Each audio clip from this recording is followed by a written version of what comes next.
Umulan na naman. So, dati nga nung bata pa kami, sabi nila pag umuulan daw, umiiyak daw si Papa Jesus. To kaya yun. At dahil nga malamig ang panahon, may naisip na naman akong lutuin. Sobrang sarap talaga nito guys. First time ko palang gumawa nito. At dahil nagtitipid din kami ngayon, ito na lang yung gawin naming panghapunan. Dahil nga sa sobrang sarap nito, makakalimutan nyo yung jowa nyo. Ay, yung problema nyo pala, char. Kung gusto nyo rin gumawa nito, kaya tara samahan nyo po ako kung paano ko to ginawa. Let's go! At nagiwa na nga ako dito ng bawang, tapos magiwa din ako dito ng sibuyas. Pagkatapos nga maiwa yung sibuyas, susunod naman natin yung ating sibuyas dahon. Pagkatapos ko nga magiwa dito, susunod naman natin yung ating manok. Yung manok natin, pwede namang buo yung ilalagay nyo. Pwede naman ding maliit. Yung sa akin kasi maliliit lang kasi. Kasi nga, nagtitipid din tayo. So pagkatapos ko nga maiwa yung ating mga manok, nanghanda na rin ako dito ng Knorr cubes. At nanghanda na nga ako dito ng bigas. Yung bigas naman, pwede namang malagkit yung gamitin nyo. Sa akin kasi natural na bigas lang. Magpapainit na nga ako dito ng kaldero at lagyan lang po natin ng kaunting mantika. Tapos ilagay na po natin yung ating bawang. Tapos konting halo-halo lang, lalagay na po natin yung ating sibuyas. Pagkatapos nga mailagay yung sibuyas, lalagay na po natin yung ating manok. Tapos maglalagay tayo ng kaunting paminta, kaunting asin para naman may lasa yung ating manok. Tapos halo-haloin lang natin ng kaunti tapos takpan natin. Magkatapos ng ilang minutes, ito na yung ating manok. Ilalagay na po natin yung ating bigas. Pagkatapos nga mailagay yung ating bigas, haloin lang po natin ng kaunti at takpan lang po. Mag-iinta lang po tayo ng ilang minutes. Pagkatapos ng ilang minutes, lagyan na po natin ito ng tubig.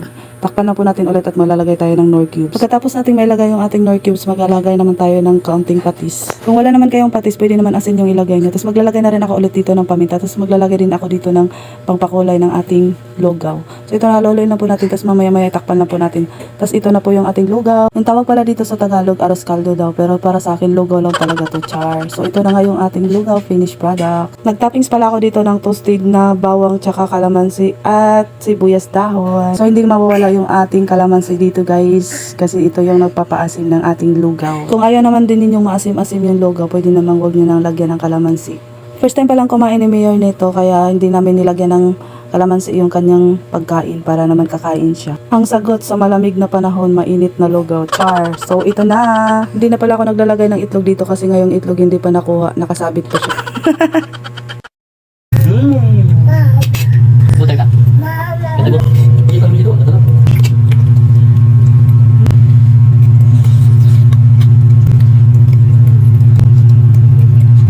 Ay, muna ako balik-balikan palit sa lugaw.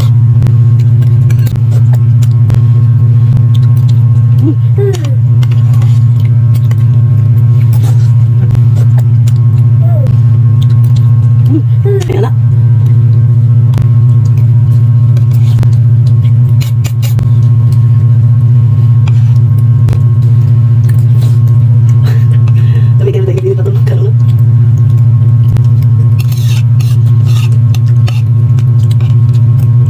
Na. Mga kalim, ang kanina kanina ako akong kanan niya. Bra. Nasa ikla, bra. Nasa guys. Nasa ikla nila. Ay, mo ano dai. Nasa itlog. Lagi. Itlog kan ba ng itlog na buhok. Luto da niya. Nasa icharon. Isago lang na rin. Yan galing. Kung